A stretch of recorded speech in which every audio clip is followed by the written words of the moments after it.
제대로 된 성형지식만을 전달해드리는 유니크 성형외과 이세빈 원장입니다. 쌍꺼풀 수술 같은 간단해 보이는 수술 시에도 브래지어와 팬티까지 환복하시라는 이야기를 듣고 당황해 하시는 분들이 있어요. 본인에게 딱 맞는 반지나 팔찌 등을 제거해야만 수술이 가능하다고 해서 수술 직전에 빼느라고 고생하시는 분들도 있죠. 쌍꺼풀 수술은 비교적 간단한 수술인데 이렇게까지 해야 되는 이유는 뭘까요? 정답은 수술 중에 출혈을 최소화해서 수술 후에 멍과 붓기를 최소화해 드리기 위해서예요. 이번 영상에서는 수술 전에 금속과 관련한 모든 것을 몸에서 제거해야 되는 이유에 대해서 자세히 설명을 드릴게요. 수술 중에 멍과 붓기를 줄이려면 조직의 손상, 트라우마를 최소화하면서 수술을 진행해야 돼요. 이 못지않게 중요한 것은 출혈을 최소화하기 위해서 지혈을 꼼꼼하게 하는 거죠. 보비라고도 불리는 전기소작기를 이용해서 지혈을 하는 게 현재 가장 좋은 지혈 방법이에요. 전기소작기는 출혈점 부위 조직에 일시적으로 강한 전기자극을 흘려보내서 조직의 온도를 높여 열손상을 일으켜요. 물론 마취가 되어 있기 때문에 열손상, 즉 화상을 입어도 통증은 없죠. 전기소작기를 이용할 때는 단극성 회로의 모드를 주로 사용해요.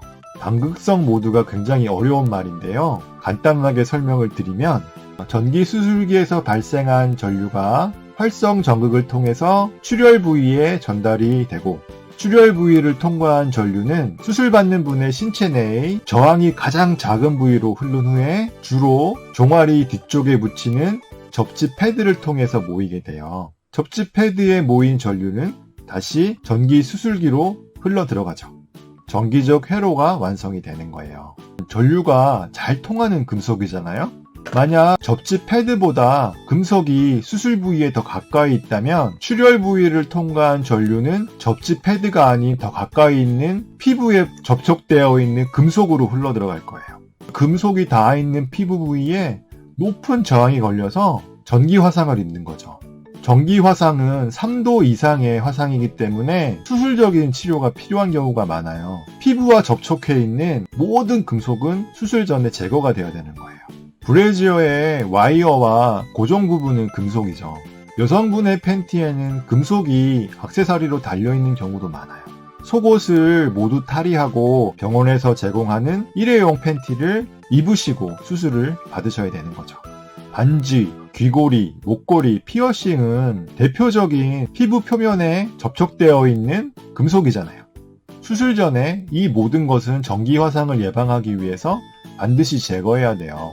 보청기와 금속으로 된 틀니는 반드시 수술 전에 제거하셔야 돼요. 임플란트 등 치아 관련 금속은 치과 선생님들 밖에 제거할 수가 없겠죠.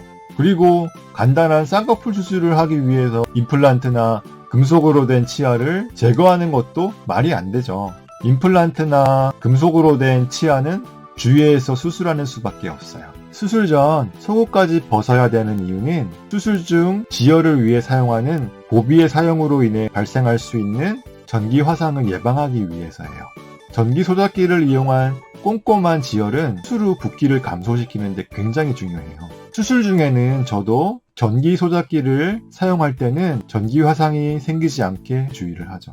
수술포를 고정하는 금속으로 된 수술 기구도 피부에 닿지 않게 주의를 하고요. 수술 침대나 수술 기구 같은 금속에 수술 받으시는 분의 피부가 혹시나 접촉되어 있지 않는지 수술 중간중간에 확인을 잊지 않는답니다. 문신의 잉크에는 금속이 포함되어 있죠. 그래서 접지 패드를 붙일 때는 문신이 있는 부위에는 붙이지 않아요.